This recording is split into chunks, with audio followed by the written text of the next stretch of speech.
লতিরাজ কচু এক চাষ পদ্ধতি। এ সময় লতিরাজ কচু চাষ করলে মাত্র ৩৫ দিনেই ফলন আসে।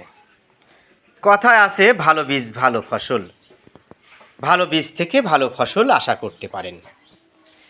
তারই ধারাবাহিকতা আমরা বাংলাদেশের বিভিন্ন প্রান্তে অরিজিনাল বাড়ি লতিরাজ কচুর বীজ পুলপোয়া বা চারা সরবরাহ করে আসছি। আজকেও সুদূর সিরাজগঞ্জ থেকে এক ভাই এসে ২০০০ চারা নিয়ে গেল। দেখেন লতির মান, এই লতির গুণগত মান খুবই ভালো। এমন লতির চাহিদা কিন্তু বাজারে ব্যাপক। লতি জমি থেকে সংগ্রহ করে এনে পরিষ্কার পরিচ্ছন্নতা মেনটেন করে ৫০০ গ্রাম বা আধা কেজি ওজনের আটি বাধাই করা হচ্ছে। প্রিয় দর্শক, যারা লতিরাজ কচু এক চাষ করেছেন সঠিক সময়ে সঠিক যত্ন নেবেন। উষ্ণ আবহাওয়া চলছে, এ সময় কিন্তু লেদা পোকার উপদ্রব দেখা দিতে পারে।